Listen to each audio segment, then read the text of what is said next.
Mayumi. Hello, jolly afternoon to you too. Jollibee, bida ang saya. Mayumi, I love you. Mayumi, I love you. Thank you po. Asa na ibanda? Binakog lagaw lang. Hello guys, time check tayo. Alas 2:30 ng alas 2:30 pa lang pala ng hapon. Ako, hindi ako nakapag-vlog kahapon guys. I feel pagod talaga, left and right. 360 degrees. At ayun, alas 3 pa lang dahil, ayan, na tumawag na naman si Madam 10 Gibbs. Hindi ko alam saan na naman kami dadalhin na lakwatsa nito guys. Pero dahil kami pagod na pagod sa paghahanap buhay, kailangan din nating kumawala kahit minsan. At hindi pala ako nakapagpananghalian. So dumaan kami ng Jollibee, bida ang saya. Para bumili ng hamburger. Yung hamburger na yun guys, sa mga OFW natin na walang Jollibee sa inyo dyan, tag 40 pesos na po yung yum burger. Yung ano lang yan guys, isang beef tsaka isang cheese. Ay, may cheese ba yan be? Wala. Ay, walang cheese guys. Mayonnaise lang. Tapos yung mayonnaise parang ano lang, parang kalahating kutsara. Spread lang maayo. Spread lang talaga siya para malasahan mo yung malasahan mo at least yung mayonnaise. Grabe guys, ang hirap ng buhay na ngayong buwan na to, siguro dahil kagagaling lang ng Holy Week ba. Kaya medyo hindi ganoon kalakasan ng ating business. Pero hindi lang naman dito, mga ibang sellers din, tsaka mga ibang negosyante, sabi nila mahina din dun sa kanila na side. Ay, saan nga ba tayo pupunta ngayon? Ayun, nag-message sa amin si Madam 10 Gibbs na kami ay maglalakwat siya sa isang shooting range! Dahil gusto niyang ma-experience to. Meron kasing bucket list yan si Madam 10 Gibbs. Syempre boring naman guys kung siya lang mag-isa yung pupunta. Kaya ayan, inaaya niya kami. Basta, basta siya na bahala sa kainan mamaya. Goods kami guys. Punta kami kahit saan. Basta sagot niya yung kainan. So tayo ay mag-i-experience ngayon. First time din namin makapag-experience ng magpusil-pusil. So samahan niyo kami guys. Tapos sabi ni Madam 10 Gibbs dapat naka-outfit daw. Wala na kaming oras na mag-ukay-ukay. Pero tingnan natin mamaya ano yung kalalabasan ng ating fun day activity with my siblings. Ayun, abangan ninyo and I'll see you guys on this episode.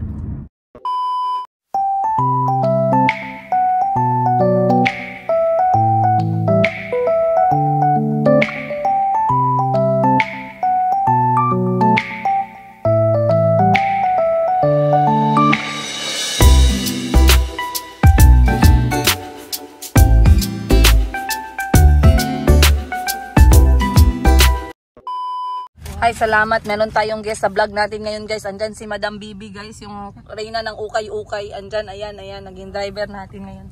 Pero anyway, kwentuhan ko kayo guys. Bakit kapag kumakagat ako ng Jollibee, lagi akong binabalik sa aking nakaraan. O, diba? Sa aking mga past experiences and memories. Alam nyo ba guys, na kami magkakapatid, hindi kami maka-afford ng Jollibee. Mga elementary, di ba? Pagka elementary tayo before, grabe talaga, parang pangarap natin yung Jollibee, makapasok sa Jollibee. Iba talaga yung amoy ng Jollibee. Eh ngayon, hindi kami maka-afford talaga yan. Kaya isa lang talaga yung aming, yung aming agreement. Sabi ni Mama, pag nakapasok daw kami sa first honor, valedictorian talaga guys, walang second option. Pag naka-valedictorian daw, pwedeng mag-Jollibee. So yun, pinilit ko namang mabot ng first honor. So nakatikim ako ng Jollibee grade 1, grade 2 hanggang grade 5. Pagka grade 6 guys, lang ako, second honor, so wala tayong Jollibee. Pero sobrang ganda ng memories sa mga yun na parang special na special talaga. Yung moment na nakakakain kami ng hamburger, ayun, yummy burger pala, hindi jelly burger. Pero this time sa mga anak ko, hindi ko sila sinasanay, hindi lang dahil sa mahirap ipasok sa budget, pero din, kapag hinanap-hanap nila, hindi din maganda. Ang dami-daming mga sakit ngayon, daming virus, kaya dahan-dahan lang kapag lumalabas kami or nilalabas or sila nila auntie ang lumalabas, talagang nagja-Jollibee moment sila. Ay parang uulan pa talaga. Malayo-layo pa yung pupuntahan namin guys. Hindi ko alam kung saan ba yung location. Anya, kamusta madam? God, it's so scary. Experience mo, it's your first time to boop again. Nakita dyan ako ang kaluluwa sa bala guys. Lupad-lupad ang kaluluwa. First time. Sa untol di siya diri pag ni untol di ang bala. As in? Wow. First time. So, nandito kami ngayon sa shooting range. Malapit sa Metro Gensan pala. Ayan. Metro Gensan Gun Club. Ayun guys. Kita nyo na. Ayan. And dito meron silang offer na activities for shooting for beginners. Dito lang tayo kasi baka i-block tayo ng YouTube dyan. So, si Madam 10 Gibbs tapos na. Nakailang bala ka? Parang 10. Oh, yeah. But not bad. Uy, natira mo ang ano ha? Ang natira bullseye. ko ang shoot. Wow. Kamusta ang feeling? Grabe, satisfying. Yung adrenaline Wow, rush. grabe. Siya na yung next guys. O, di ba, ituruan ka na. Anong feeling? Sure. Pew, pew. Anong level ng kaba mo? Ikaw na lang, B. Ako, si Carmen ang last. One eternity later. Ayan guys, so andito na kami ngayon at para sa kaalaman ng lahat, pag pumunta po kayo dito sa Metro Gensan Gun Club Incorporation pala, dito sa Gensan. Asan Pars? Buayan, dito sa may Buayan area ng Gensan guys. Ang may presyo yung kanilang bullet. So yung bullet ay 17 pesos para sa pistol and para sa rifle naman ay 200 ang kada bullet. Pero bago magsimula ang lahat, meron munang orientation at maganda pag meron kayong sombrero para pag maganda siyang gamitin kapag ka nag-practice ng shooting. Tsaka sunglasses. Sunglasses, sombrero, and then naka-t-shirt dapat. Kasi talaga guys, baka mapunta sa balat niyo yung pulbura. So ngayon yung kapatid ko na. Sink in. Suga no? Sorry guys, nakapag bad words ako. Pag makasayagi, diba? Gani, every time na nag-anak ka, ay! Kaya nakapatid ko na yung sunod ngayon. So, si Madam Bibi na guys. Then ako yung susunod. Yung level ng nervyos ko guys, mga level 3 out of 5. Meron pa natitirang kalma, may 2 points para sa kalma. Guys, hindi pa rin ang guys, grabe, ang saya. Ang saya talaga pag first time, yung like a virgin. So, na-cross out na yan sa list mo? Yes, cross out na. Cross out. Si Jerry, kamusta? I-interview sana natin. Interviewin natin mamaya. Kabalo mong story.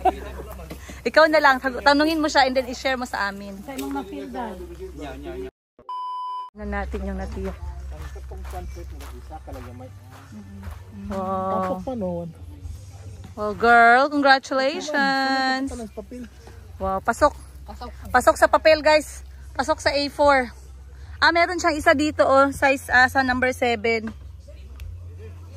Kamusta? Nakasampu ka. Wow, be? Nakakabasa talaga ng kamay. Kamusta experience mo? Nagaan naman, imong kamot lagi. As in, mga first time yan nila guys, like a virgin. Ow! Like a virgin. Ow! Ow! Mga first time yan nila.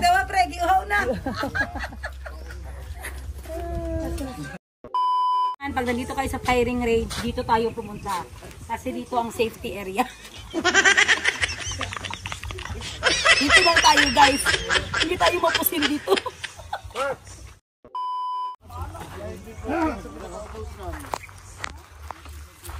Taas. 1, 2, 3, 4 ang una dito. Not bad. Sa sunod sa A4. Ay, sa sunod sa cardboard. Pa-picture gani.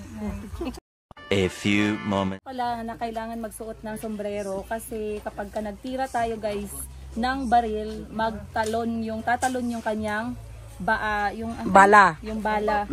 Sa most of, yung sa out of 5 mga 4 doon tumalon dito guys. Okay. And then yung pulbura, meron pa siyang parang usok. Kaya dapat high color. So anong naramdaman mo Grabe sis? guys, parang nilagay ko lahat yung gigil ko guys. Sana all. Ang gigil at galit ko last year. Anong pakiramdam ng nalabasan ng bala? Totoong bala. Sarap sa pakiramdam guys. Sana all. Very satisfying. Sana all masarap. Very good. Isa pa. Isa pa? Grabe, Isa pa, girl? Adrenaline. Uhaw ka, giuhaw ka. Adrenaline na rush. Kailangan mo ng red horse.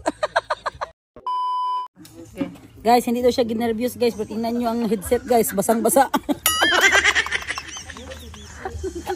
Ano ba yan? Ibenta ko pa ito. Tawa, nalaksi na. Grabe naman. Bibi, oh, nalaksi. Na-expire na na. Ay, dugay na na. Ayan na si Tendera sa Africa guys. Okay. Kalo mo. Kalo niya be. Kaya basig montol sa iyang agtang madoble na iyahang paklat.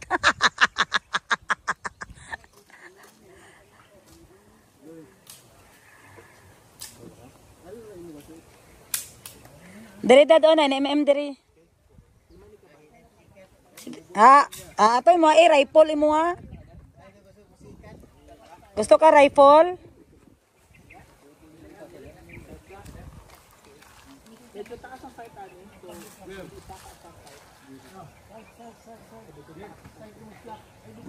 A few moments later. Katawan ko nimo ha. Klaro kayong balaon, lapos dito. Wala ko na igo. Wala yun. Hindi, congrats, parehas ta. Hoy pa si Georgie. Naka 7. Wala. Wala ko na igo. Go, ugat sa kuha,